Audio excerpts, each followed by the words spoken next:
नमस्कार, आप देख रहे हैं एएनबी न्यूज। आपके साथ मैं हूं पूजा परमार। इस बुलेटिन की शुरुआत करते हैं उत्तर प्रदेश की बड़ी खबर से। उत्तर प्रदेश के गोरखपुर में महाराणा प्रताप शिक्षा परिषद सप्ताह समारोह कार्यक्रम का आयोजन किया गया, जिसमें प्रदेश के मुख्यमंत्री योगी आदित्यनाथ, डिप्टी सीएम दिनेश शर्मा और chief of defence staff general Vipin Rawat ने शिरकत की। इस दौरान अतिथियों को गार्ड ऑफ ऑनर भी दिया गया।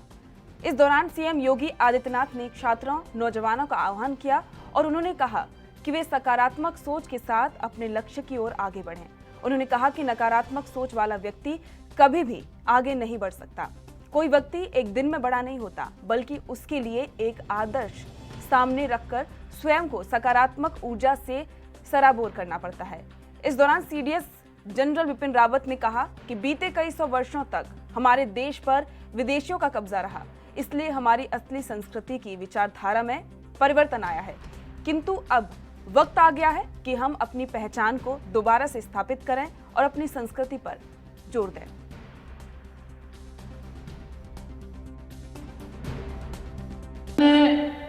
हमारे सामने चुनौती जरूर प्रस्तुत की, लेकिन अवसर भी दिए। वे अवसर किस रूप में? हर एक नागरिक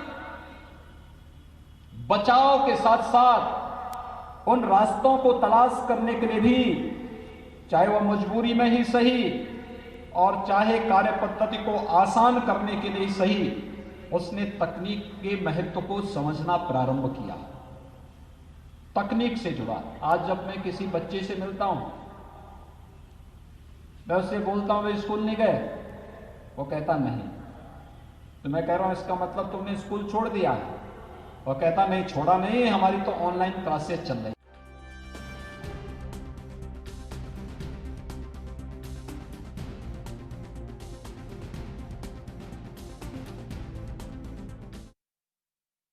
और इस पर अहम चर्चा के लिए हमारे सहयोगी पुनीत मोहन फोन लाइन पर जुड़ चुके हैं। पुनीत, जिस तरीके से सीएम योगी आदित्यनाथ इन दिनों काफी ज्यादा एक्टिव नजर आ रहे हैं, कुछ ही दिन पहले वो मुंबई में थे और अब गोरखपुर में हैं, जहां पर उन्होंने जिस तरीके से कार्यक्रम में हिस्सा लिया था, एमपी शिक्षा संस्थान परिषद की जो शुभारंभ हुआ था उसमें उन्होंने हिस्सा लिया था, क्या कुछ खास रहा इसमें?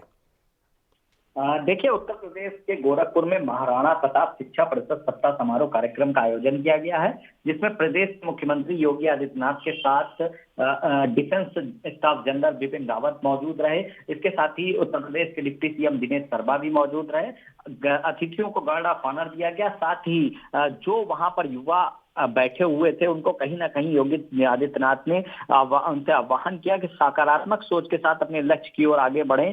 कोई भी व्यक्ति एक ही दिन में आगे नहीं बढ़ जाता है, समय लगता है, लेकिन अगर आपकी सोच सकारात्मक है तो आप हमेशा आगे ही बढ़ते जाएंगे। नकारात्मक सोच वाला व्यक्ति कभी आगे नहीं बढ़ सकता। इस दौरान जो सीडीएस जनरल विपिन रावत थे, उन्होंने साफ तौर पर कहा कि कई वर्षों तक हमारे देश पर विदेशियों का कब्जा रहा है, लेकिन हमारी असल संस्कृति की विचारधारा में अब परिवर्तन आया है और अब वक्त आ गया है कि हमें अपनी पहचान को दोबारा स्थापित करें और अपनी संस्कृति पर जोर दें। ये बात उन्होंने इसलिए कही क्योंकि कल जिस तरीके से उन्होंने गोरखनाथ मंदिर के दर्शन किए थे और वहां की जो अलौकिक प्रतिभा थी उसको देख करके वो दंग रह गए थे। और जो वहां पे शिष्य हैं, जब उन्होंने वेद गाना शुरू किया, संस्कृत के श्लोक सुनाए, तो कहीं ना कहीं जो उनकी वाणी थी उसको सुन करके बहुत प्रभावित हुए सीडीएस रावत। और कहीं ना कहीं इस पूरे दौरान मुख्यमंत्री योगी आदित्यनाथ उनके साथ मौजूद थे और जो गोरखनाथ मंदिर के एक इतिहास उनको बता रहे थे और जो भी मूर्तियां थी जहां जहां भी वो गए हैं, सारा वर्णन योगी आदित्यनाथ ने उन्हें किया है। जी बिल्कुल। और पुनीत, बात तो ये भी है कि सीएम योगी इन दिनों युवाओं की तरफ काफी ज्यादा ध्यान दे रहे हैं। पिछले कई दिनों से हम लगातार उन्हें देख रहे हैं और ये भी बात सामने आ रही है कि वो लगातार युवाओं को प्रेरित कर रहे हैं,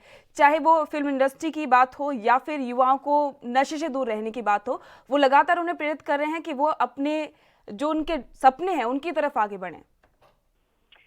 देखिए, सीधे तौर पे जिस तरीके से सीएम योगी आदित्यनाथ जिस जोश के साथ काम कर रहे हैं, पहले वो हैदराबाद गए, तुरंत वापस आए, मुंबई गए, मुंबई से वापस आने के बाद अब वो गोरखपुर में है। लगातार कहीं ना कहीं वो व्यस्त हैं और कहीं ना कहीं युवाओं का के भी आकर्षण का केंद्र बने हुए हैं, क्योंकि इतने कम समय में इतनी मेहनत करना, जिस तरीके से वो 24 घंटे के दौरान मात्र 5 से 6 घंटे सोते हैं, बाकी टाइम काम करते हैं और कहीं ना कहीं युवाओं के प्रेरणा स्रोत बन रहे हैं। जब युवा उनको सुन रहे थे तो उन्होंने एक ही बात कही कि आप सकारात्मक सोच के साथ अपने लक्ष्य की ओर आगे बढ़िए, अपने लक्ष्य से मत भटकिए। और कहीं ना कहीं युवा उनकी बात को ध्यान से सुन रहे थे, क्योंकि जो योगी आदित्यनाथ हैं जिन्होंने मेहनत करके सीएम पद तक पहुंचे और कहीं ना कहीं काफी संघर्ष भरा उनका जीवन रहा है, लेकिन अपने लक्ष्य को लेकर के हमेशा से वो एकाग्र थे और आज वो मुख्यमंत्री हैं और कहीं ना कहीं युवाओं के आकर्षण का केंद्र भी हैं। इसलिए युवा जब वो मंच पर बोलते हैं तो कहीं ना कहीं उनको सुनते हैं। जी बिल्कुल। और पुनीत, यूपी में अब फिल्म सिटी की भी तैयारियां चल रही हैं और योगी भी काफी ज्यादा मेहनत कर रहे हैं उसके लिए। अभी कैसी प्रतिक्रियाएं सामने आ रही हैं वहां के लोगों की? देखिए, वैसे तो उत्तर प्रदेश में जो फिल्म की शूटिंग वगैरह है वो बढ़ी है, लेकिन जिस तरीके से फिल्म सिटी का आह्वान हुआ है, कहीं ना कहीं जो यूपी के कलाकार हैं जिनको रोजगार पाने के लिए मुंबई जाना पड़ता था, कहीं और जाना पड़ता था, कुछ सीखने के लिए दिल्ली जाना पड़ता था, क्योंकि यूपी में ऐसी सुविधाएं उपलब्ध नहीं थी। लेकिन अब जब फिल्म सिटी के निर्माण की घोषणा हुई है तो कहीं ना कहीं यूपी के जो युवा हैं वो काफी उत्साहित नजर आ रहे हैं और जो लोग इस लाइन में कैरियर बनाना चाहते हैं उनको साफ तौर पर नजर आ रहा है कि आने वाला जो भविष्य है यूपी का वो उज्जवल है, क्योंकि यहाँ पर फिल्म इंडस्ट्री आएगी। और जिस तरीके से नोएडा में इसकी घोषणा हुई है, जिस तरीके से भव्य तरीके से बनाया जाएगा और सरकार जिस तरीके से इस पर ध्यान दे रही, कहीं ना कहीं सीधे तौर पर युवा भी जो इस लाइन में करियर बनाना चाहते हैं उनके आकर्षण का केंद्र बना हुआ है। और अभी मुंबई गए थे योगी आदित्यनाथ, वहां अक्षय कुमार के साथ उनकी भेंट हुई है, कई जो निर्माता थे उनके साथ मीटिंग्स हुई है और किस तरीके से फिल्म इंडस्ट्री को बनाया जाए, यूपी में किस तरीके से उसको लगाया जाए, कैसे लोग आएंगे, कैसी फिल्में बनेंगी, उसको लेकर के काफी गंभीर चर्चा हुई है। और मुख्यमंत्री खासा एक्टिव है इस बात को लेकर के कि जल्द से जल्द यहाँ पर फिल्म सिटी का निर्माण किया जाए। जी बिल्कुल। लेकिन पुनीत, सीएम तो अपना काम कर रहे हैं, इसी के साथ में विपक्षी पार्टियां भी काफी ज्यादा जो है उन पर निशानेबाज हो रही हैं। वो कह रहे हैं कि अभी से सीएम योगी ने आने वाले चुनावों की तैयारी शुरू कर दी, इसलिए वो इतना ज्यादा एक्टिव हुए हैं। देखिए, सीधे तौर पे 2022 का चुनाव उत्तर प्रदेश का बहुत अहम चुनाव है, क्योंकि विपक्ष लगातार योगी सरकार पर हावी है, लेकिन मुख्यमंत्री योगी आदित्यनाथ की एक अलग पहचान बनती हुई नजर आ रही है। सीधे तौर पर जिस तरीके से योगी आदित्यनाथ मेहनत करते हैं, चाहे आपने विधानसभा के उपचुनाव में देखा हो या फिर दूसरे राज्यों के चुनाव हो, लगातार योगी आदित्यनाथ स्टार प्रचारक के रूप में वहां पर गए हैं और उसका प्रभाव भी वहां पर देखने को मिला है। ऐसे में कहीं ना कहीं सीधे तौर पर युवा एक आकर्षण का केंद्र है, क्योंकि युवाओं के वोट सबसे ज्यादा बीजेपी को मिले हैं। और अब जिस तरीके से योगी आदित्यनाथ युवाओं के, उनके रोजगार के ऊपर, उनकी शिक्षा के ऊपर विशेष ध्यान दे रहे हैं, विपक्षियों के निशाने पर हैं। लेकिन आने वाला समय 2022 बताएगा कि आखिर किस पार्टी को लाभ होता है। लेकिन जिस तरीके से विपक्ष हमलावर है कि वो फीता काटने का काम कर रहे हैं या अन्य तरीके के आरोप समाजवादी पार्टी लगाती है, लेकिन जिस तरीके से योगी आदित्यनाथ काम कर रहे हैं, कहीं ना कहीं युवाओं के लिए सोच रहे हैं, यूपी के युवा उनसे प्रभावित हैं। जी बिल्कुल बिल्कुल पुनीत, शुक्रिया इस तमाम जानकारी के लिए। बात अगली खबर की करते हैं। किसानों का आंदोलन दिनों दिन व्यापक रूप लेता जा रहा है। किसानों की केंद्र से हुई अब तक की बातचीत बेनतीजा रही है। कड़ाके की ठंड में किसान अपने इरादों को मजबूत करके दिल्ली से सटे बॉर्डर पर डटे हुए हैं। वहीं किसानों के इस आंदोलन पर राजनीति भी तेज हो रही है। पंजाब से लेकर देश भर से बड़े नेता इस मुद्दे पर केंद्र सरकार को घेरने का काम कर रहे हैं। पंजाब के सीएम अमरिंदर सिंह ने भी इस मुद्दे पर गृह मंत्री अमित शाह से मुलाकात की थी। इस मुलाकात पर दिल्ली के गृह मंत्री और स्वास्थ्य मंत्री सत्येंद्र जैन ने पंजाब के सीएम कैप्टन अमरिंदर सिंह पर तीखा वार किया है। सत्येंद्र जैन ने कहा है कि कैप्टन साहब ऐसे व्यवहार कर रहे हैं जैसे कि वो बीजेपी के मुख्यमंत्री हों।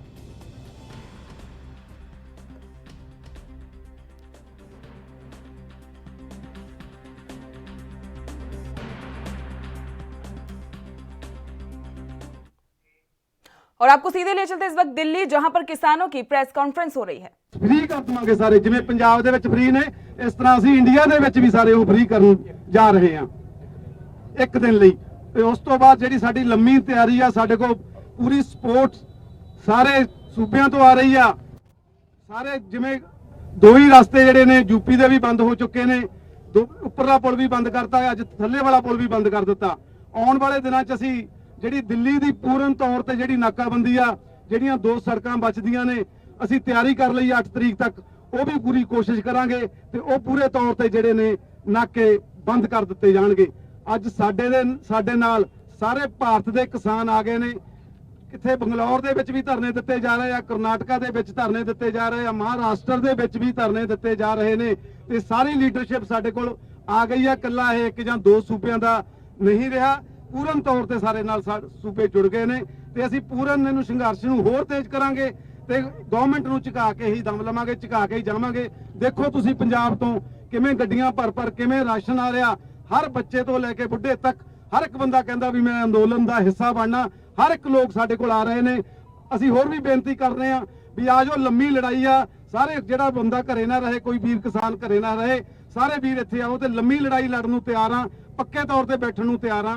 ਤੇ ਅਸੀਂ ਇਹ ਵੀ ਗਵਰਨਮੈਂਟ ਨੂੰ ਕਿਹਾ ਛੇਤੀ ਤੁਸੀਂ ਸੈਸ਼ਨ ਬੁਲਾਓ, ਸੈਸ਼ਨ ਬੁਲਾ ਕੇ ਜਿਹੜੇ ਇਹਦੇ ਵਿੱਚ ਕਾਨੂੰਨ ਆ ਜਿਹੜੇ ਬਣਾਏ ਗਏ ਨੇ, ਕਾਨੂੰਨ ਕਾਲੇ ਕਾਨੂੰਨ ਨੇ, ਇਹਨਾਂ ਨੂੰ ਰੱਦ ਕਰੋ। ਪਾਰਲੀਮੈਂਟ ਦਾ ਸੈਸ਼ਨ ਬੁਲਾਇਆ ਜਾਵੇ ਤੇ ਇਹ ਕਾਨੂੰਨ ਰੱਦ ਕੀਤੇ ਜਾਣ, ਇਹ ਅਸੀਂ ਕਹਿ ਕੇ ਆਏ।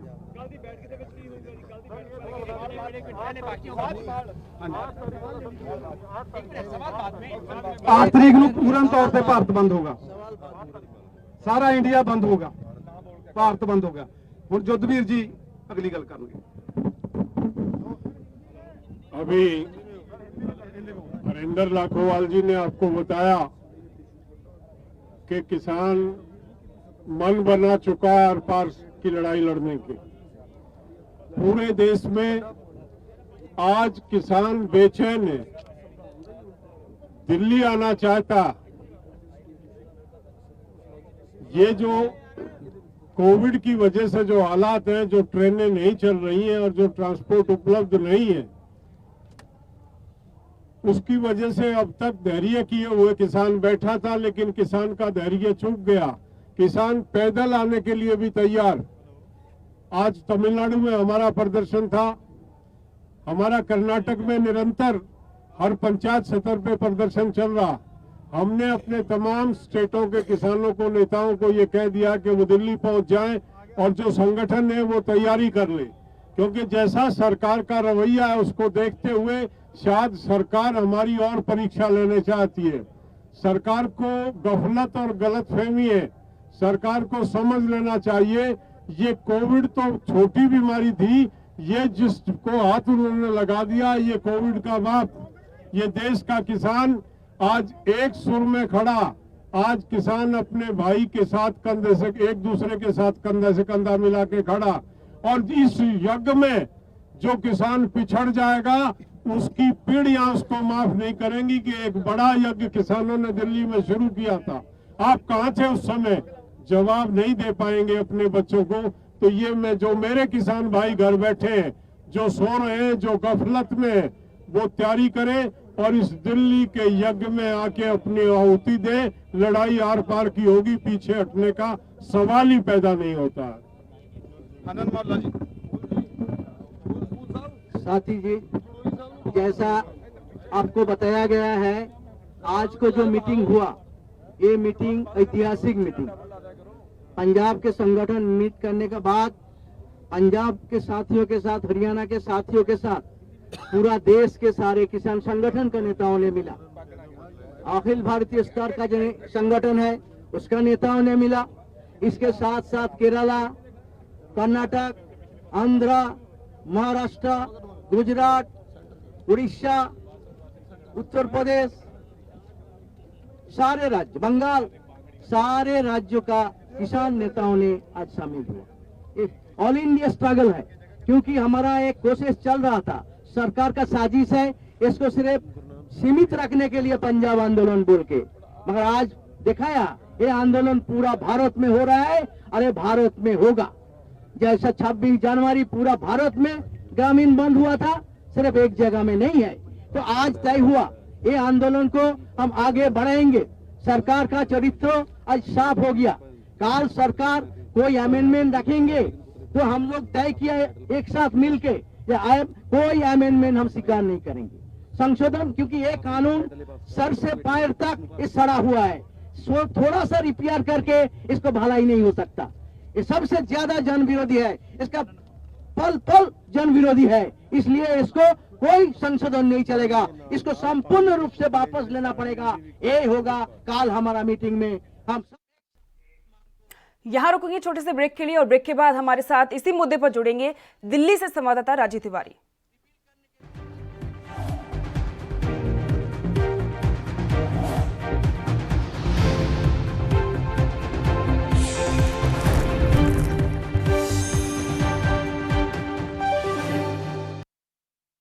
क्या आप दुबले पतले कमजोर हैं, आपकी सेहत नहीं बनती? भूख कम लगती है, वजन नहीं बढ़ता? दरअसल मेन बात खाना पीना खाना नहीं है, मेन बात है खाया पिया लगना। और अगर खाया पिया लगेगा ही नहीं तो सेहत बनेगी कैसे? इसलिए हमारी संस्था सन्यासी आयुर्वेदा ने एक ऐसी दवा बनाई है जो कि आपके पाचन तंत्र को, आपके लीवर सिस्टम को ठीक करने का काम करती है, ताकि आप जो भी खाएं उसका पूरे का पूरा निचोड़ आपके शरीर को लगे, आपकी भूख बढ़े, खाया पिया सही से लगे, नया खून बने, हड्डियों में जान आए, वजन बढ़े, ताकत बढ़े, चेहरे पर नूर आए और आप मोटे तगड़े खूबसूरत पर्सनैलिटी के मालिक बन जाएं। यह दवा पूरी तरह से आयुर्वेदिक होती है। इसका शरीर पर कोई भी साइड इफेक्ट, कोई भी नुकसान या दुष्प्रभाव नहीं होता। लड़के लड़कियां दोनों इसका इस्तेमाल कर सकते हैं और पहले 15 दिन के अंदर ही आपको इसका असर महसूस हो जाएगा। सिर्फ 650 रुपए की पूरे 1 महीने की दवा होती है और आप इसे घर बैठे 01145454545 पर फोन करके दवा मंगवा सकते हैं।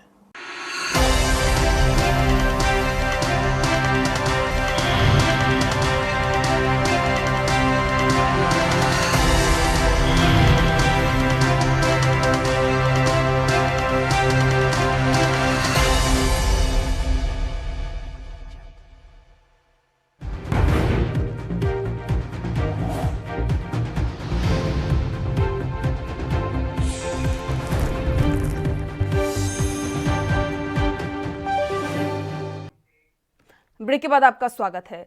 दिल्ली से सटे बॉर्डर्स पर किसानों का प्रदर्शन जारी है। वो लगातार कृषि कानूनों को रद्द करने की मांग कर रहे हैं। इसको लेकर मीटिंग भी लगातार चल रही है और कुछ ही देर पहले किसानों ने एक प्रेस कॉन्फ्रेंस भी की थी, जिसमें उन्होंने साफ कर दिया था कि चाहे कुछ भी हो जाए, अब आर पार की लड़ाई है। इस पर अधिक जानकारी के लिए हमारे संवाददाता राजीव तिवारी दिल्ली से जुड़ चुके हैं। राजीव, जिस तरीके से किसान प्रदर्शन कर रहे हैं और अब तो उन्होंने साफ कर दिया है कि अब सरकार और किसानों के बीच की ये लड़ाई आर पार की लड़ाई बन चुकी है।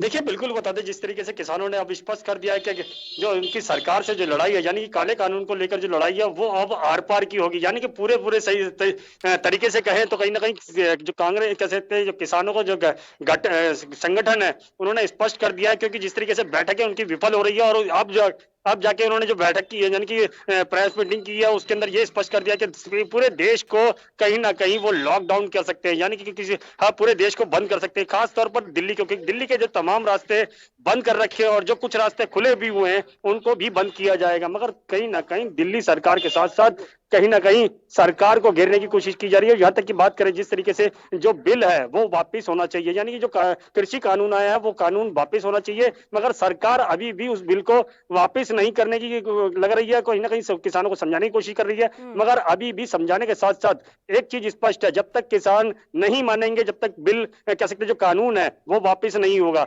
मगर देखना होगा जो कल जो बैठक होगी वो किस रंग जाती है, यानी कि जो 4 बैठकें हुई थी वो विफल रही थी, अब 5वीं बैठक कहाँ जाती है, किस नतीजे पर जाती है, ये जरूर देखना होगा। जी बिल्कुल, और बात ये भी है कि जिस तरीके से किसान तो अपनी स्थिति साफ कर चुके हैं।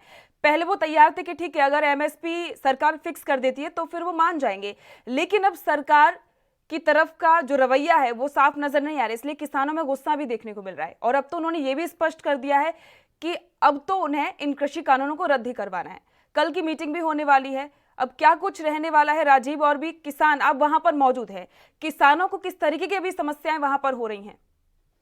देखिए, बिल्कुल बता दें, किसानों को जरूर समस्या हो रही है, क्योंकि रात गुजारना बहुत भारी पड़ता है, क्योंकि खुले आसमान के नीचे आज टेंट वगैरह अगर लगा के तिरपालों के नीचे रहना वो कहीं ना कहीं दिक्कतें करता है। मगर बात करें जिस तरीके से सरकार को कहीं ना कहीं जगाने की कोशिश कर रही है, बात करें जिस तरीके से कल जो बैठक हुई थी एमएसपी को लेकर, जो कहीं ना कहीं जो किसानों के मन में जो दुविधा थी वो सरकार दूर नहीं कर पाई, क्योंकि कृषि मंत्री खुद उसमें बैठक में मौजूद थे और वो कहीं ना कहीं किसानों की जो दुविधा थी वो दूर नहीं कर पाए थे। मगर बात करें जिस तरीके से कल जो बैठक होने वाली है उसके अंदर भी किसान उन्होंने स्पष्ट स्पष्ट कर दिया है कि कल अब बैठक जरूर करेंगे, मगर देखना होगा कि सरकार उनकी जो मांगे हैं उनको मानती है या फिर किसानों को जो आंदोलन है वो आगे बढ़ेगा। मगर हर तरीके से सरकार को झुकाने की कोशिश की जा रही है। जी बिल्कुल राजीव, शुक्रिया इस तमाम जानकारी के लिए। कृषि कानूनों के विरोध में किसान लगातार प्रदर्शन कर रहे हैं, कल भी मीटिंग होने वाली है, इसको लेकर सभी की निगाहें अब इस मीटिंग पर हैं कि आगे क्या नतीजा निकलेगा। अगली खबर की बात करते हैं। देश के नए कृषि कानून और किसान आंदोलन को लेकर राजस्थान के मुख्यमंत्री अशोक गहलोत ने शुक्रवार को एक बड़ा बयान दिया है। उन्होंने कहा है कि नए किसान कानूनों पर किसानों की बात रखने के लिए पंजाब के मुख्यमंत्री कैप्टन अमरिंदर सिंह ने राष्ट्रपति से मिलने का समय मांगा और फिर सभी केंद्र शासित प्रदेशों के मुख्यमंत्रियों ने उनसे मिलने का भी समय मांगा, लेकिन उन्हें समय नहीं दिया गया। उन्हें यह भी कहा कि राष्ट्रपति महोदय की कोई मजबूरी रही होगी, इस कारण हमें समय नहीं मिल सका। गहलोत ने ट्वीट करके कहा कि केंद्र सरकार ने राज्य सरकारों, किसान संगठनों, कृषि विशेषज्ञों से बिना चर्चा किए तीनों कृषि बिल बनाए। इन तीनों बिलों को संसद में भी आनन फानन में बिना चर्चा किए बहुमत के दम पर असंवैधानिक तरीके से पास कराया, जबकि विपक्ष इन बिलों को सेलेक्ट कमेटी को भेजकर चर्चा की मांग कर रहा था।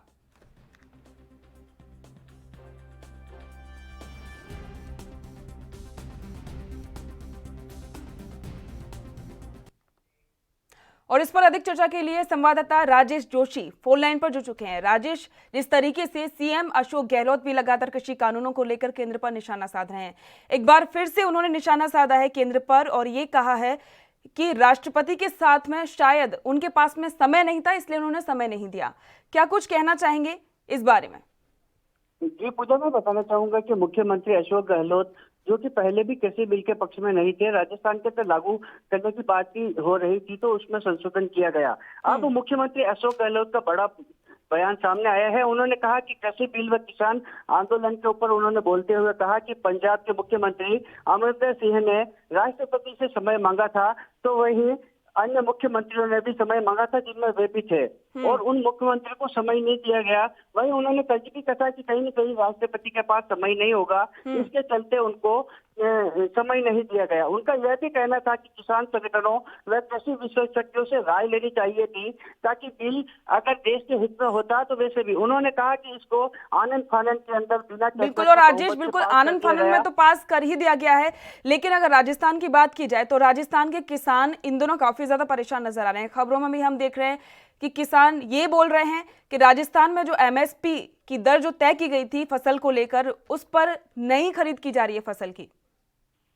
जो मैं बताना चाहूंगा कि कई किसान आंदोलनरत भी है और कई ने अपना विरोध भी दर्ज कराया है और इसका असर पंचायत चुनाव में भी देखने को मिला है।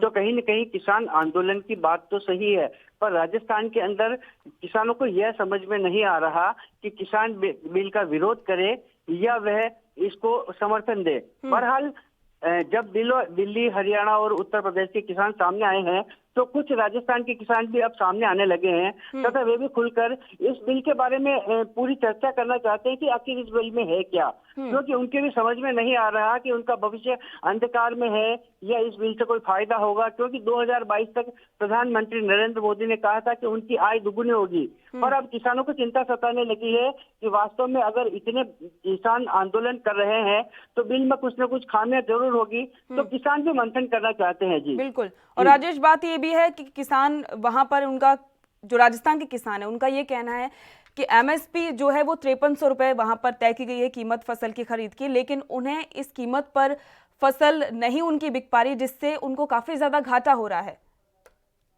जो मैं बताना चाहूंगा इसको लेकर कई संगठन सामने आए हैं और जिला स्तर पर भी प्रदर्शन हुआ है। उनका कहना है कि एमएसपी पर खरीद होनी चाहिए, क्योंकि कोरोना की मार के चलते वैसे भी किसान परेशान थे और उसके बाद राजस्थान के कुछ ऐसे भी क्षेत्र हैं जहां पर बरसात भी कम हुई, तो किसानों की चिंता लाजमी है और आने वाले समय में राजस्थान के किसान भी आंदोलनरत नजर आएंगे आपको। जी बिल्कुल, और जिस तरीके से सीएम अशोक गहलोत भी लगातार निशाना साध रहे हैं कि आगे सीएम अशोक गहलोत बातचीत के लिए क्या तैयार होंगे केंद्र सरकार से?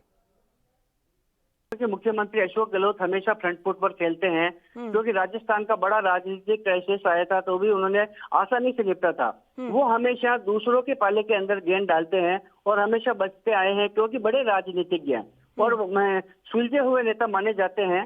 तो इसको लेकर केंद्र सरकार से उन्होंने पहले भी कहा था कि राष्ट्रपति से हमने इस कृषि बिल के बारे में वार्ता की थी, तो वह पहल करते हैं कि केंद्र सरकार और राज्य सरकार दोनों समन्वय स्थापित करें। उसके लिए पहल तो वे जरूर करेंगे, क्योंकि उनको बड़ा राजनीतिज्ञ माना जाता है और दूसरों की पाले में गेंद फेंक कर वे खेलने वाले बड़े खिलाड़ी है जी। बिल्कुल राजेश, शुक्रिया इस तमाम जानकारी के लिए। लगातार कृषि कानूनों का विरोध जारी है। अब जितनी भी विपक्षी पार्टियां हैं वो सभी केंद्रों को घेरने का काम कर रही हैं। वक्त हो गया है ब्रेक का। ब्रेक के बाद जल्द लौटेंगे।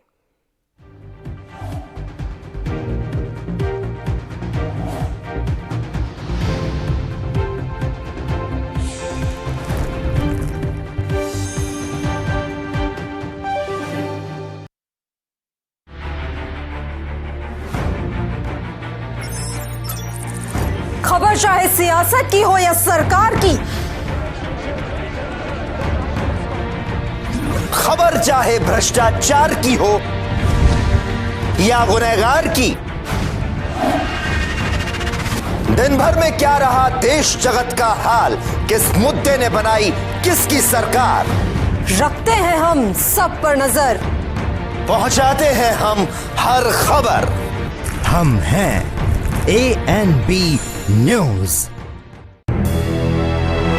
लखनऊ से लेकर चंडीगढ़ तक, मुंबई से लेकर रायपुर तक, क्या है राजनीति की हलचल, क्या है समाज का मिजाज। राजधानी लाइव, हमारी नजर, आपका फैसला, हर रोज सुबह 8 बजे सिर्फ ANB न्यूज पर।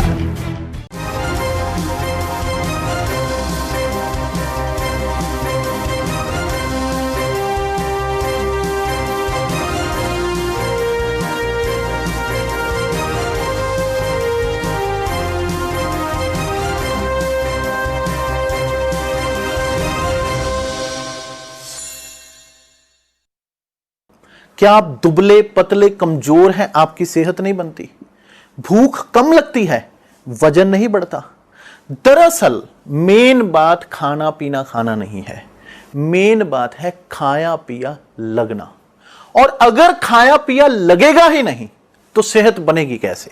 इसलिए हमारी संस्था सन्यासी आयुर्वेदा ने एक ऐसी दवा बनाई है जो कि आपके पाचन तंत्र को, आपके लीवर सिस्टम को ठीक करने का काम करती है, ताकि आप जो भी खाएं उसका पूरे का पूरा निचोड़ आपके शरीर को लगे, आपकी भूख बढ़े, खाया पिया सही से लगे, नया खून बने, हड्डियों में जान आए, वजन बढ़े, ताकत बढ़े, चेहरे पर नूर आए और आप मोटे तगड़े खूबसूरत पर्सनैलिटी के मालिक बन जाएं। यह दवा पूरी तरह से आयुर्वेदिक होती है। इसका शरीर पर कोई भी साइड इफेक्ट, कोई भी नुकसान या दुष्प्रभाव नहीं होता। लड़के लड़कियां दोनों इसका इस्तेमाल कर सकते हैं और पहले 15 दिन के अंदर ही आपको इसका असर महसूस हो जाएगा। सिर्फ 650 रुपए की पूरे 1 महीने की दवा होती है और आप इसे घर बैठे 01145454545 पर फोन करके दवा मंगवा सकते हैं।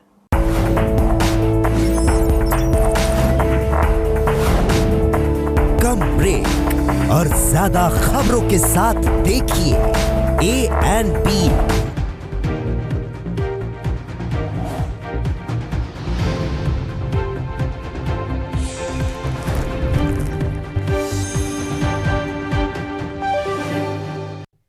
ब्रेक के बाद आपका स्वागत है।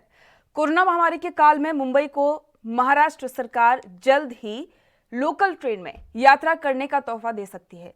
मुंबई की लाइफलाइन कही जाने वाली लोकल ट्रेन आम जनता के लिए कब शुरू की जाएगी, इस सवाल सभी लोगों के मन में था। लेकिन अब उम्मीद है कि आगामी 15 दिसंबर से लोकल ट्रेनों में यात्रा करने की अनुमति मिल सकती है। BMC कमिश्नर इकबाल सिंह चहल ने इस बात के संकेत दिए हैं कि महाराष्ट्र सरकार इस पर विचार कर रही है। मुंबई शहर में कोरोना मरीजों की संख्या में दोबारा इजाफा होने की वजह से लोकल ट्रेन में सभी को यात्रा की अनुमति नहीं दी गई थी। महाराष्ट्र सरकार ने राज्य में आने वाले सभी यात्रियों के लिए कुछ कड़े प्रतिबंध भी लगाए हैं, जिनका पालन करना सभी के लिए अनिवार्य है। ये प्रतिबंध कोरोना महामारी के बढ़ते असर को देखते हुए लगाए गए हैं। सरकार ने राज्य में आने वाले हर व्यक्ति के लिए कोरोना टेस्ट की नेगेटिव रिपोर्ट का होना अनिवार्य किया गया है। इस रिपोर्ट के बाद ही उन्हें राज्य में प्रवेश दिया जाएगा। मुंबई की लोकल ट्रेनों में काफी दिनों से मुंबई के वकील यात्रा करने की अनुमति मांग रहे थे, लेकिन कोरोना के खतरे की वजह से यह अनुमति नहीं दी गई थी। अब महाराष्ट्र सरकार के आदेश के बाद रेलवे ने सभी प्रैक्टिस करने वाले एडवोकेट्स और उनके क्लर्क को लोकल ट्रेन के जरिए यात्रा करने की इजाजत दी है।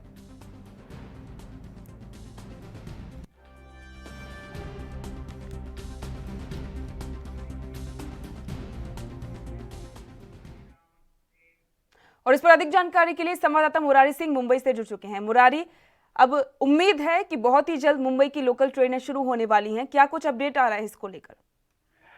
जी पूजा, ये कहना गलत नहीं है। जिस तरीके से बीएमसी कमिश्नर इकबाल चहल के स्टेटमेंट आए हैं, उसे लेकर ये कहा जा रहा है कि 15 दिसंबर से मुंबई की धड़कन कही जाने वाली लोकल ट्रेन एक बार फिर आम जनता के लिए पटरी पर दौड़ सकती है। हालांकि इससे पहले वकीलों को लेकर के वकीलों का एक समूह महाराष्ट्र के मुख्यमंत्री और रेलवे से जो है कि गुजारिश की थी, जिसके बाद उन्हें काफी जद्दोजहद के बाद अनुमति मिली है। सूत्र बता रहे हैं कि महाराष्ट्र सरकार रेलवे के उन तमाम जिम्मेदार अधिकारियों के साथ चर्चा कर रहे हैं ताकि जल्द से जल्द सुचारू रूप से मुंबई की धड़कन कही जाने वाली एक बार फिर आम जनता के लिए ट्रैक पर दौड़ सके। जी पूजा। लेकिन मुरारी, मुंबई में अभी कोरोना के मरीज हैं वो काफी ज्यादा बढ़ रहे हैं, अभी कम नहीं हुआ है। लेकिन अगर कोरोना के इस समय में अगर अभी जिस तरीके से लोकल ट्रेनें शुरू होती हैं तो ऐसा माना जा रहा है कि काफी ज्यादा समस्या हो सकती है, काफी ज्यादा मरीज भी बढ़ सकते हैं। जी पूजा, ये कहना गलत नहीं है। जिस तरीके से 24 घंटे में आंकड़े आ रहे हैं, 5000 से ज्यादा पॉजिटिव केस महाराष्ट्र में पाए जा रहे हैं, जबकि 800 से लेकर के 1100 मामले मुंबई में पाए जा रहे हैं। और ऐसी स्थिति में अगर एक बार लोकल चलाई जाएगी तो काफी स्थिति खराब हो सकती है, क्योंकि 12 डब्बों की चलने वाली लोकल में लगभग 1000 से 1200 यात्री सफर करते हैं और आम जनता को जब इसमें छूट मिलेगी तो स्थिति काफी खराब हो सकती है, जिसे ध्यान में रखते हुए बृहन मुंबई महानगर पालिका के जो कमिश्नर है इकबाल चहल, उन्होंने गाइडलाइन जारी किया है। कोरोना टेस्ट रिपोर्ट दिखाने की बात कही गई है। देखना होगा कि क्या नई गाइडलाइन बनाई जाती है 15 दिसंबर से जब लोकल आम जनता के लिए चलाई जाती है, तो क्या कुछ नया रूल बनाया जाता है। इन तमाम जो है कि मुद्दों को लेकर सरकार और रेलवे के बीच मंथन भी चल रहा है। जी बिल्कुल मुरारी, बात यह भी कि दिल्ली सरकार ने भी बहुत ही जल्दबाजी की थी, अचानक से उन्होंने जो है वहां की ट्रेनें शुरू कर दी थी, मेट्रो शुरू कर दी थी और उसके बाद से देखा, हम सभी ने देखा कि दिल्ली में कितनी ज्यादा कोरोना के केस सामने आने लगे। अगर इसी तरीके से इतनी जल्दबाजी में अगर मुंबई में भी ट्रेनें शुरू होती हैं तो एक बड़ी समस्या पैदा हो सकती है। इसके लिए सरकार क्या तैयारी कर रही है?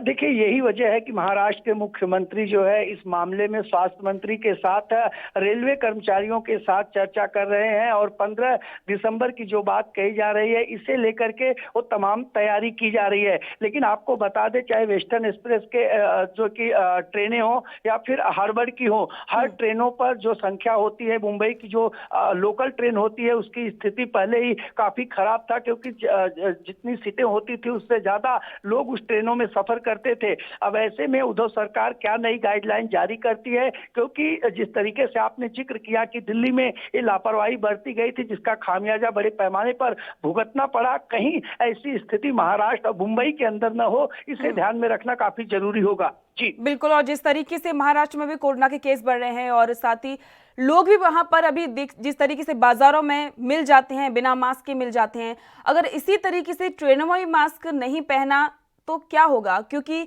लोग बाग बहुत ज्यादा लापरवाही बरत रहे हैं। सरकार गाइडलाइन जारी करे लेकिन उसका कोई असर नहीं दिख रहा है। मुरारी जी बिल्कुल सही कहना है। अगर मुंबई के जावेरी बाजार की बात करें, दादर मार्केट की बात करें, मनीष मार्केट की बात करें, तो मुंबई के जो टॉप 10 बड़े मार्केट हैं, इनमें जो भीड़ देखी जाती है उनमें 60 से 70% लोग ऐसे होते हैं जो सोशल डिस्टेंसिंग और मास्क, सैनिटाइज ऐसी तमाम चीजों पर ध्यान नहीं देते हैं। अब ऐसे में लोकल ट्रेनें चलेंगी तो मार्केट में और ज्यादा भीड़ होगी, और ज्यादा गर्दी होगी, स्थिति खराब हो सकती है। समय रहते महाराष्ट्र सरकार अगर चालू कर रही तो उन तमाम गाइडलाइन गाइडलाइनों को भी फॉलो कराए, बिना मास्क पहने हुए लोगों के ऊपर पाबंदी लगाए या कुछ एक नए नियम के तहत आए, नहीं तो स्थिति यहाँ खराब हो सकती है। क्योंकि कई महीनों से लोग अपने घरों में बैठे हैं, अपने रोजगार के लिए, अपने कामों के लिए घर से बाहर निकलेंगे, और जिस तरीके की स्थिति दिल्ली में हुई, कहीं ऐसी स्थिति महाराष्ट्र में न हो, इसलिए महाराष्ट्र के मुख्यमंत्री चाहे कांग्रेस, एनसीपी, महाविकास आघाड़ी को इस पूरे मामले में गंभीरता पूर्वक कदम उठाना चाहिए, नहीं स्थिति और हालात बद से बदतर हो जाएंगे। बिल्कुल। और मुरारी, बात यह भी कि कुछ ही दिन पहले महाराष्ट्र सरकार ने फैसला लिया था कि महाराष्ट्र में जितने भी दूसरे राज्यों से जो लोग आएंगे, यात्री आएंगे, उन सभी का कोरोना का टेस्ट होना बहुत जरूरी है। लेकिन अभी ऐसी भी खबरें सामने आ रही हैं कि सभी का कोरोना का टेस्ट नहीं हो रहा है, सिर्फ सरकार बात कर रही है। जी, लगातार खबरें आ रही हैं। मुंबई के दादर रेलवे स्टेशन की बात करें, या बांद्रा टर्मिनेट की बात करें, या कुर्ला छत्रपति शिवाजी महाराज की, यहाँ पर हजारों की संख्या में दूर दराज से जो प्रवासी हैं वो वहाँ पहुँच रहे हैं। लेकिन जानकारी यही है कि सारे लोगों का कोरोना टेस्ट निगेटिव का रिपोर्ट नहीं है। इस पूरे मामले में रेलवे प्रशासन को भी गंभीर होना चाहिए। बिल्कुल बिल्कुल मुरारी, बात तो ये भी है, अभी जिस तरीके से कोरोना के केस बढ़े, उन सभी में प्रशासन को भी, सरकार को भी गंभीर होना पड़ेगा। मुरारी, शुक्रिया इस तमाम जानकारी के लिए। और इस वक्त की बड़ी खबर आ रही है, T20 में भारत ने ऑस्ट्रेलिया को हराया है। इस वक्त की बड़ी खबर, युजवेंद्र चहल ने करिश्माई गेंदबाजी की है। चहल ने 3 विकेट झटके हैं। इस वक्त की बड़ी खबर, बैटिंग के दौरान जडेजा को चोट लगी थी। भारत ने पहले T20 में ऑस्ट्रेलिया को मात दी है। इस वक्त की बड़ी खबर, युजवेंद्र चहल ने करिश्माई गेंदबाजी की है। चहल ने 3 विकेट लिए हैं और बैटिंग के दौरान जडेजा को चोट लगी थी और वो काफी ज्यादा घायल हो गए थे। इस वक्त की बड़ी खबर, लेकिन उसके बावजूद भी भारत ने पहले T20 में ऑस्ट्रेलिया को मात दे दी है। इस मैच में काफी ज्यादा शानदार पारी खेली है भारत ने। बैटिंग के दौरान जडेजा को चोट भी लगी थी, लेकिन उसके बावजूद भी भारत ने शानदार पारी खेलते हुए ऑस्ट्रेलिया को मात दी है। और युजवेंद्र चहल ने भी एक करिश्माई गेंदबाजी की थी, उन्होंने 3 विकेट लिए थे।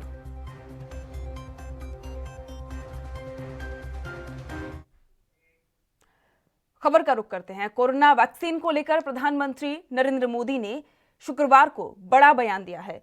पीएम मोदी ने सर्वदलीय बैठक में बताया है कि भारत को अगले ही कुछ हफ्तों में वैक्सीन मिल सकती है। देश के वैज्ञानिक बड़ी सफलता के करीब हैं। अपने संबोधन में पीएम मोदी ने वैक्सीन की कीमत और उसके वितरण और राज्यों के साथ समन्वय पर खुलकर बात की। सर्वदलीय बैठक में करीब 1 दर्जन से अधिक राजनीतिक दलों के नेता शामिल हुए। इस दौरान पीएम ने कहा कि भारत वैक्सीन बनाने के बेहद करीब है और बहुत ही जल्द वैक्सीन आ सकती है। देश के वैज्ञानिक काफी ज्यादा उत्सुक हैं। देश को अगले कुछ हफ्तों में ही वैक्सीन मिल सकती है। देश के कुछ 8 वैक्सीन पर ट्रायल चल रहा है, क्योंकि भारत में 3 वैक्सीन बन रही हैं, जबकि दुनिया की कई वैक्सीन का प्रोडक्शन भी भारत में होना है। साथ ही बताया कि भारत ने एक खास सॉफ्टवेयर बनाया है, कोविन, जिसमें आम लोग कोरोना वैक्सीन से उपलब्ध स्टॉक और उससे जुड़ी सभी जानकारी प्राप्त कर सकते हैं।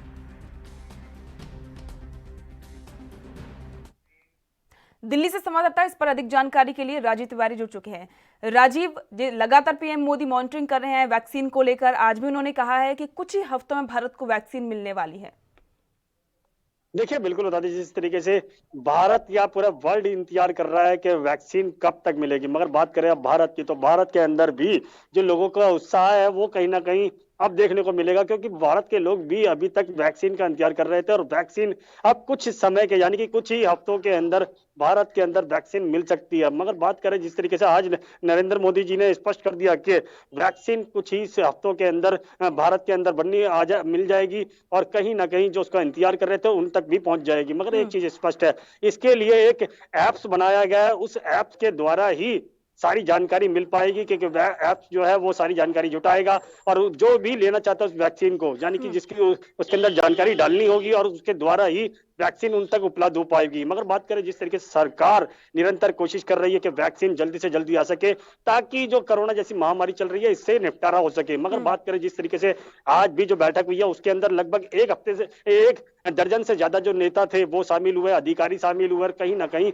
इस वैक्सीन का इंतजार सबों को है। भारत के अंदर अभी भी 3 वैक्सीनों का ट्रायल चल रहा है और तीनों वैक्सीन लगभग लास्ट कगार पर है। तो वैक्सीन जल्दी से जल्दी बन सकती है और जल्दी से जल्दी आ सकती है। मगर बात करें जिस तरीके से वैक्सीन आने की, वो लगभग ये मान सकते हैं हम कुछ सभी हफ्तों के अंदर ही वैक्सीन मिल जाएगी, यानी कि 1 जनवरी से ही वैक्सीन मिलना स्टार्ट हो जाएगी। और कहीं ना कहीं जो उसकी कीमत है उस पर जरूर सस्पेंस बना हुआ है, क्योंकि अभी भारत सरकार ये निर्णय नहीं ले पाई है कि वैक्सीन कितने में बिकेगी या कितने में कैसे मिलेगी, ये वैक्सीन कितने की होगी। मगर एक चीज स्पष्ट है, अगर वैक्सीन थोड़ी बहुत महंगी होती है तो उसके अंदर सब्सिडी दी जाएगी ताकि लोगों तक सस्ती से सस्ती वैक्सीन पहुंचाई जा सके। मगर वैक्सीन का इंतजार सबको है, जनता को भी है, नेताओं को भी है, बड़े उद्योगपतियों को भी है, क्योंकि सबको पता है इस महामारी से निपटने के लिए वैक्सीन ही एक कारगर उपाय है। जी बिल्कुल। और आज बात यह भी कि इस पर राजनीति भी कुछ कम नहीं हो रही है। राजनीतिक दलों के नेता लगातार ये निशाना साध रहे हैं कि पहले तो सरकार ने कहा था कि भारत के लोगों को या फिर बिहार के लोगों को फ्री में वैक्सीन देंगे, लेकिन अब सरकार कीमत तय करने पर लगी है।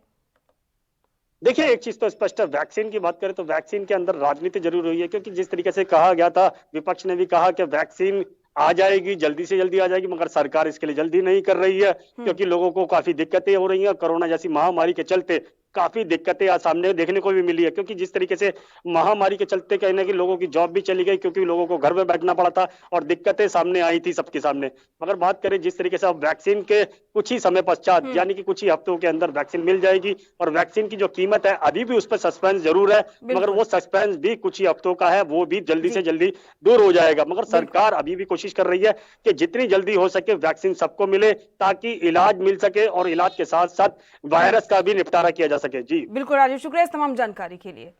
अगली खबर की बात करते हैं। डीआईजी अरुण मोहन जोशी ने ऑपरेशन थर्ड आई शुरू किया है। इसके तहत शहर और देहात क्षेत्रों को सीसीटीवी कैमरे से लैस करने की योजना है। इसके लिए थाना प्रभारियों को विधायक निधि या फिर संस्थाओं के सहयोग से अच्छी क्वालिटी के सीसीटीवी लगाने के निर्देश दिए हैं। डीआईजी अरुण मोहन जोशी ने बताया है कि दून पुलिस ने विगत 1 वर्ष में 2687 में से विधायक निधि से 64 और अन्य स्रोत से 2623 सीसीटीवी कैमरे लगाए हैं। अभी कुछ स्थानों में सीसीटीवी कैमरे लगाने की आवश्यकता है ताकि अपराधियों की गिरफ्तारी में ये मदद करें। देहरादून में 15 दिन का ऑपरेशन थर्ड शुरू किया गया है। इसके तहत शहर और देहात में बाजार के सबसे ज्यादा जो बिजी चौराहों पर, जिले के बाहर निकलने वाले रास्तों समेत अन्य छोटे स्थानों पर नाइट विजन आईपी सीसीटीवी कैमरे लगाए जाएंगे, जिसके लिए पूरी तैयारी कर ली है। पुलिस ने भी कमर कस ली है।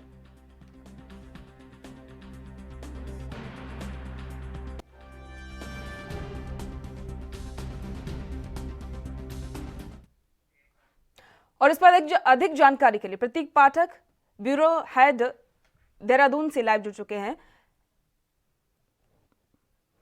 प्रतीक, जिस तरीके से पूरी तरीके से वहां पर तैयार है पुलिस प्रशासन और मुस्तैद अपराधियों पर लगाम लगाने के लिए, अभी पुलिस ने हाल ही में एक ऑपरेशन शुरू किया है जिसका नाम है ऑपरेशन थर्ड आई। क्या कुछ तैयारी कर रही है पुलिस इसको लेकर?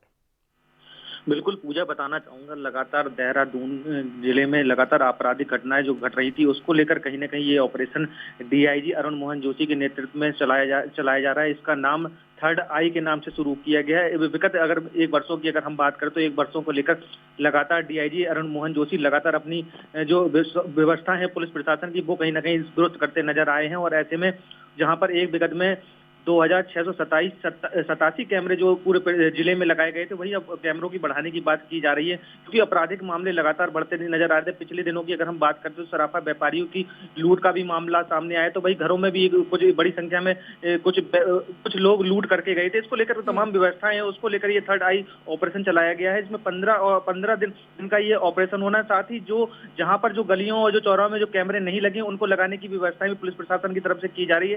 साथ ही ड्रोन से भी निगरानी रखने की बात की जा रही है डीआईजी अरुण मोहन जोशी की तरफ से। बिल्कुल प्रतीक, बात ये भी वहां के स्थानीय लोग भी ये कह रहे हैं कि जब से पुलिस प्रशासन थोड़ा सा एक्टिव हुआ है, कई जगह कैमरे लगाए गए हैं, तब से आपराधिक घटनाओं में काफी ज्यादा कमी दर्ज हुई है। बिल्कुल निश्चित तौर पर पूजा की, जैसा कि आपको पहले भी कुछ घटनाएं ऐसी घटित होती जो बड़ी संख्या में लूट का एक मामला सामने आया था, जिसमें सराफा व्यापारी के कुछ अपराधी लूट के ले गए थे और पुलिस के लिए काफी मशक्कत के बाद उसका खुलासा करना पड़ा था। साथ ही एक घर में भी बड़ी मात्रा में लूट की गई थी, जिसमें सोना चांदी और जेवरात की लूट बड़ी हुई थी, जिसको लेकर कहीं ना कहीं पुलिस के हाथ पैर भी फूल चुके थे। तो जिसको लेकर अब कहीं ना कहीं पूरी तैयारियां कहीं ना कहीं देखी जा सकती हैं, ड्रोन से हो चाहे फिर कैमरा से है। पुलिस पेट्रोलिंग व्यवस्थाओं के साथ लगातार देहरादून जिले में अपनी मुस्तैदी के साथ काम करती नजर आ रही है। जी प्रतीक, शुक्रिया इस तमाम जानकारी के लिए। आपको बता दें कि ये खबर देहरादून से थी, जहां पर पुलिस प्रशासन पूरी तरीके से एक्टिव है, सभी आपराधिक घटनाओं को जो है उन पर मॉनिटरिंग कर रहा है, जिसके लिए अब सीसीटीवी कैमरे भी लगाए जा रहे हैं। इसी के साथ में इस बुलेटिन में मेरे साथ फिलहाल इतना ही। देश दुनिया की तमाम खबरों को जानने के लिए देखते रहिए ANB न्यूज। नमस्कार।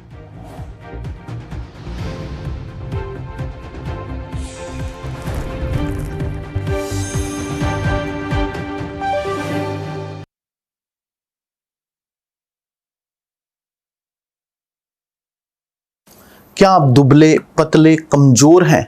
आपकी सेहत नहीं बनती, भूख कम लगती है, वजन नहीं बढ़ता। दरअसल मेन बात खाना पीना खाना नहीं है, मेन बात है खाया पिया पूरी तरह से शरीर पर लगना। और अगर खाया पिया पूरी तरह से शरीर पर लगेगा नहीं तो आपकी सेहत बनेगी कैसे? लोग सोचते हैं कि मैं ज्यादा बढ़िया खाऊंगा, काजू खाऊंगा, बादाम खाऊंगा, किशमिश मेवे खाऊंगा या मांस मछली खाऊंगा तो मेरी ज्यादा बढ़िया सेहत बनेगी। क्योंकि सभी ने अपने बड़े बुजुर्गों से एक बात सुन रखी है कि घी दूध खाओ, सेहत तो अपने आप ही बन जाएगी। मैं कहता हूं घी दूध काजू बादाम तो आप खा लोगे, पर क्या उस घी दूध को पचाने की क्षमता आपके अंदर है? वरना इधर से खाया और उधर से निकल गया तो क्या फायदा? फिर चाहे आप जिम जाएं, कसरत करें, घी दूध खाएं, कुछ भी करें, आपके ऊपर इसका असर नहीं होगा। जैसे आप अपने घर के पानी की टंकी में जितना मर्जी पानी भरे जाएं, अगर नीचे से नल खुला रह गया तो सब कुछ उसी में बह जाएगा। ठीक इसी प्रकार आप चाहे कितना भी अच्छा खा पी लें, अगर आपका पाचन तंत्र, अगर आपका लिवर सिस्टम ठीक नहीं है तो आपके ऊपर कुछ भी नहीं लगेगा।